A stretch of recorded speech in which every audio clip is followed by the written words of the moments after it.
Hello students. आज का जो हमारा रिवीजन टॉपिक है वो है transfer. It's a common topic. जब हम एम्प्लॉयज़ के लेटरल मूवमेंट की बात करते हैं in the hierarchy of the same position with same पे एंड स्टेटस, उसको हम ट्रांसफ़र कहते हैं। एक पैरेलल पोजीशन पे जब एम्प्लॉय का ट्रांसफ़र किया जाता है या उसको शिफ्ट किया जाता है, जहाँ पे उसके पोजीशन में कोई चेंज नहीं आता है, जहाँ पे उसका पे एंड स्टेटस में कोई चेंज नहीं आता है, वो ट्रांसफ़र कहलाता है। बेसिकली ट्रांसफ़र जो है it's a very quite common in all types of organisation. Transfer is possible from one department to the other और from one plant to the other.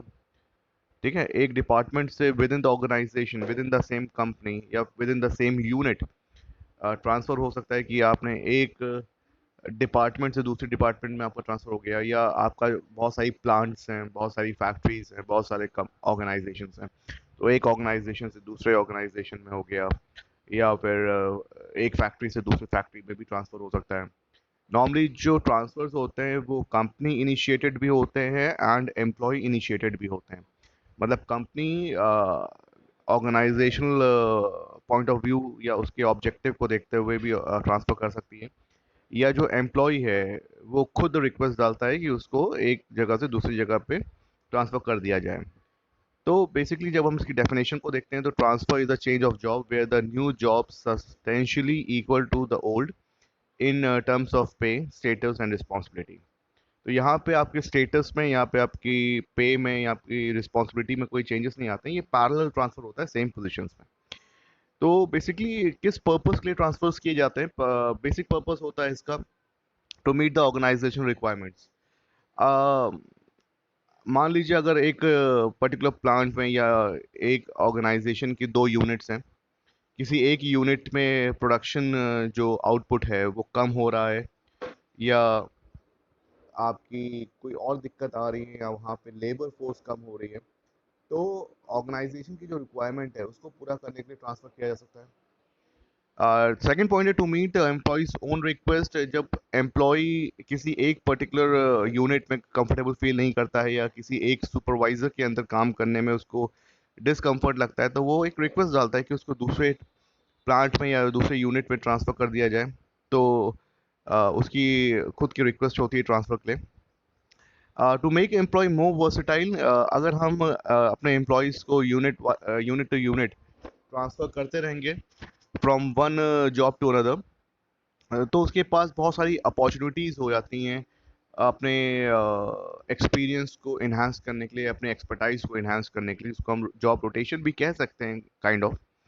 तो ये है कि transfer is done to make the employee more versatile.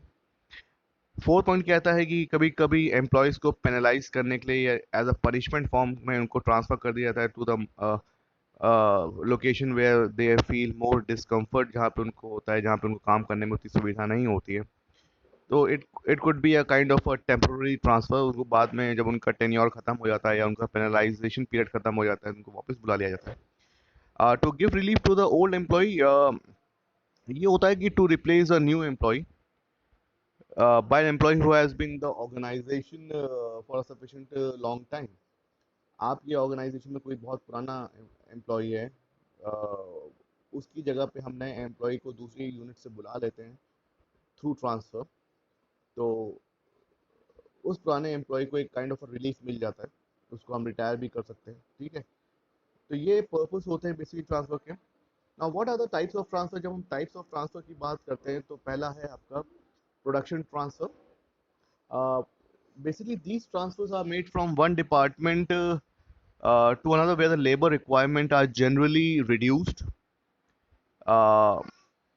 जहाँ मान लीजिए अगर एक पर्टिकुलर डिपार्टमेंट है, वहाँ पे जो लेबर्स हैं उनकी जो फ्रीक्वेंसी है वो एकदम से कम होने लगी, तो दूसरे डिपार्टमेंट में जहाँ पे लेबर्स ज़्यादा हैं तो वहाँ से हम उनको शिफ्ट कर देते हैं ताकि आपका जो प्रोडक्शन कैपेसिटी है वो मेंटेन रहे। रिप्लेसमेंट ट्रांसफ़र भी काइंड ऑफ प्रोडक्शन ट्रांसफ़र होता है जब हम दूसरे रिप्लेसमेंट ट्रांसफ़र की बात करते हैं। यहाँ पे जो नए एम्प्लॉयज़ हैं उनको पुराने एम्प्लॉयज़ रिप्लेस करते हैं, अ, ताकि जो आपका प्रोडक्शन कैपेसिटी है, जो प्रोडक्शन आउटपुट है, बहुत सारे नए एम्प्लॉयज़ इतने जल्दी यूज़ टू नहीं होते हैं काम से, उनको काम में यूज़ टू होने के लिए टाइम लगता है, तो उनकी जगह पे हम पुराने यूनिट से लोगों को ट्रांसफ़र कर लेते हैं, ताकि प्रोडक्शन आपका जो प्लांट है वो चलता रहे। मोर ओवर बहुत सारे पुराने एम्प्लॉयज़ होते हैं जो लॉन्ग वर्किंग ड्यूरेशन में सस्टेन नहीं कर पाते, तो उनकी जगह पे नए लोग भर्ती कर दिए जाते हैं, again as a replacement of old people. तो दोनों कंडीशंस यहाँ पे है कि अगर कोई नया एम्प्लॉय है जो सही से कोप अप नहीं कर पा रहा है विद प्रोडक्शन शेड्यूल, ताकि आपका काम अगर बंद ना हो, तो हम पुराने दूसरी जगह से एम्प्लॉयज़ को ट्रांसफ़र करते हैं, पहला रीज़न। दूसरा है कि अगर कोई पुराना एम्प्लॉय है जो सस्टेन नहीं कर पा रहा है लॉन्ग वर्किंग आवर्स, नहीं काम कर पा रहा है सही से, तो नए एम्प्लॉयज़ उसकी जगह पे रिप्लेस कर दिए जाते हैं। रेमेडियल मेजर्स ये होते हैं कि मान लीजिए कोई गलती से हमने प्लेसमेंट कर रहा है, कोई गलती से रिक्रूटमेंट कर दिया है, वो जो रिक्रूटमेंट है वो as per the required by the organisation नहीं हो पाया है, ठीक है। तो अब हमने उसको रिक्रूट तो कर लिया है, हम उसको निकाल नहीं सकते हैं, हम उसको कहीं और भेज देंगे एंड उसकी जगह पे हम दूसरे एम्प्लॉयज़ को उसकी जगह पे ट्रांसफ़र करेंगे, जो कि उस पर्टिकुलर काम से अवेयर रहेंगे कि उस काम से वो करना क्या है। अगेन वर्सटैलिटी ट्रांसफ़र वही होते हैं जहाँ पे एक आदमी अपने एक्सपीरियंसेस को बढ़ाने की कोशिश करता है, बहुत सारे काम को अंडरटेक करता है एक साथ में, अलग अलग जगह पे ट्रांसफर्स लेता है, ताकि उसका एक्सपीरियंस, उसका एक्सपोजर, उसका एक्सपर्टाइज इंक्रीज कर सकें। तो these are the types of transfers, purpose मैंने आपको बता दिया। एंड ट्रांसफर बेसिकली एक लेटरल मूवमेंट है, एक पैरेलल मूवमेंट है of the employee within the organisation और आउटसाइड द ऑर्गेनाइजेशन, जहाँ पे आपकी पे, स्टेटस एंड रिस्पॉन्सिबिलिटीज चेंज नहीं होती है। तो this is all about your transfers. Thank you.